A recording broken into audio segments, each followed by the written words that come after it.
আলোচনা করছি সপ্তম শ্রেণী বাংলাদেশ ও বিশ্ব পরিচয় বইয়ের অধ্যায় ৪ বাংলাদেশের অর্থনীতি পার্ট ৪ কৃষি পণ্য প্রক্রিয়াজাতকরণ শিল্প। প্রক্রিয়াজাতকরণ শিল্প বিজ্ঞান ও প্রযুক্তি ব্যবহারের মাধ্যমে যে কোনো পণ্যকে অন্য পণ্যে রূপান্তর এবং সংরক্ষণের ব্যবস্থা করার প্রক্রিয়াকে প্রক্রিয়াজাতকরণ বলা হয়। যেসব প্রতিষ্ঠান তা করে থাকে সেগুলোকে প্রক্রিয়াজাতকরণ শিল্প নামে অভিহিত করা হয়। কৃষক বিভিন্ন পণ্যকে রূপান্তর করে বিভিন্ন চাহিদা সৃষ্টি করার জন্য পৃথিবীর সব দেশের মতো আমাদের দেশেও কৃষি পণ্য প্রক্রিয়াজাতকরণ শিল্প গড়ে উঠেছে। এর ফলে কৃষিতে উৎপাদিত পণ্যের বহুমাত্রিক ব্যবহারের মাধ্যমে মানুষ সারা বছর নিজেদের চাহিদা পূরণ করতে পারে। যেমন শিশু খাদ্য, দুধ জাতীয় খাদ্য, মাছ, মাংস, আখ, তরিতরকারি ইত্যাদি প্রক্রিয়াজাতকরণের মাধ্যমে মানুষের খাদ্য পণ্যের চাহিদা পূরণ করা সম্ভব। তবে মনে রাখতে হবে নিরাপদ খাদ্য তৈরি করতে পারলে তা আমাদের সম্ভাবনা আরও বিকশিত করবে। সেই সাথে দূষিত থেকেও মুক্ত থাকতে হবে এ ধরনের শিল্পকে। খ নাম্বার বলছে বাংলাদেশে কৃষিপণ্য প্রক্রিয়াজাতকরণ শিল্প। আমাদের দেশের মানুষ পূর্বে সনাতন পদ্ধতিতে কিছু কিছু খাদ্যদ্রব্য প্রক্রিয়াজাতকরণ করত, যেমন মুড়ি, চিড়া, শুটকি, পিঠা, চাল, দই, মাঠা ইত্যাদি তৈরি করত।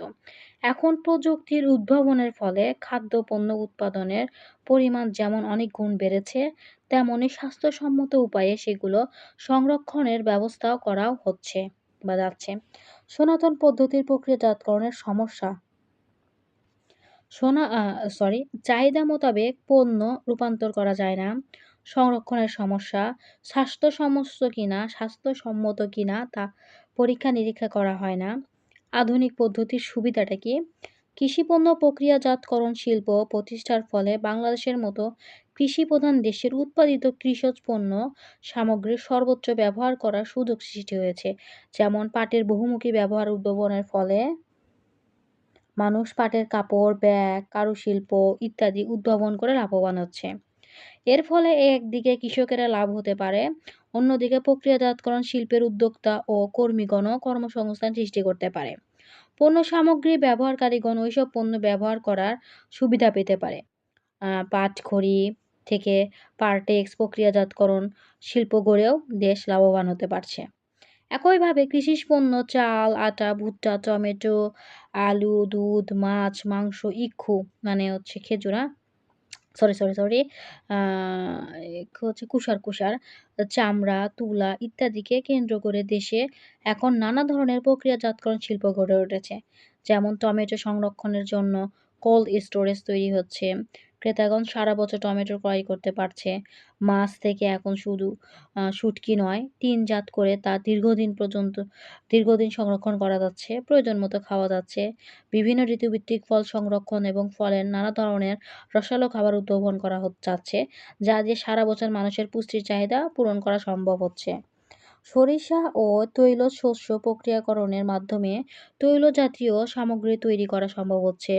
দুধের প্রক্রিয়াজাত শিল্প থেকে মিষ্টি, দই, মাখন, পনির সহ শিশুর খাদ্যের বিভিন্ন যোগান দেওয়া সম্ভব হচ্ছে। বাংলাদেশ একটি কৃষি প্রধান দেশ। এখানে যে সব ফসল, প্রাণী, ফুলজ গাছ ও বীজের চাষাবাদ হচ্ছে তা ব্যাপকভাবে প্রক্রিয়াজাতকরণ শিল্প প্রতিষ্ঠার মাধ্যমে বাংলাদেশের অর্থনীতিকে মানুষের জীবন ঘনিষ্ঠ অনেক অত্যাবশ্যকীয় দ্রব্য তৈরির ব্যবহার করা হচ্ছে। আমাদের দেশে তা কাজে লাগিয়ে এগিয়ে যেতে সক্ষম হবে। তবে অতিরিক্ত সার, কীটনাশক ও বিদ্যুৎ ব্যবহার করে প্রাকৃতিক পরিবেশের ক্ষতি করা যাবে না। যে কোনো উন্নয়নকে হতে হবে টেকসই। প্রক্রিয়াজাতকরণ শিল্পের সমস্যা: পুঁজির সমস্যা, প্রযুক্তি বিজ্ঞান ও গবেষণার সমস্যা, দক্ষ উদ্যোক্তা ও শ্রমিকের সমস্যা, পরিবহন ও যোগাযোগ ব্যবস্থার ত্রুটি, ব্যবস্থাপনা দক্ষের অভাব, কৃষিজ পণ্য সংরক্ষণের সুযোগ কম। সমাধানের উপায়: করণীয়: কৃষিজ পণ্য প্রক্রিয়াকরণের নীতিমালা ও পরিকল্পনা প্রণয়ন করা, উচ্চশিক্ষা ও গবেষণায় বহুমুখী উদ্ভাবনী সম্ভাবনার সুযোগ সৃষ্টি করা, দক্ষ উদ্যোক্তা ও কর্মজীবী মানুষের সুযোগ সৃষ্টি করা, উন্নত বিশ্বের অভিজ্ঞতা ও জ্ঞান বিজ্ঞানকে কাজে লাগানো, বাজারজাতকরণ এবং বিদেশে রপ্তানির সুযোগ সৃষ্টি করা, কৃষি পণ্যের বহুমাত্রিক ব্যবহার এবং মানুষের জীবনে এর প্রয়োজন সম্পর্কে সচেতনতা বৃদ্ধি করা। কাজ ১, কৃষি পণ্য প্রক্রিয়াজাতকরণের শিল্পগুলো চিহ্নিত করা। কাজ ২, কৃষি পণ্য প্রক্রিয়াজাতকরণ শিল্পের সমস্যাগুলো চিহ্নিত করা। এই ছিল অর্থনীতি, বাংলাদেশের অর্থনীতির পাঠ ৪ এর আলোচনা।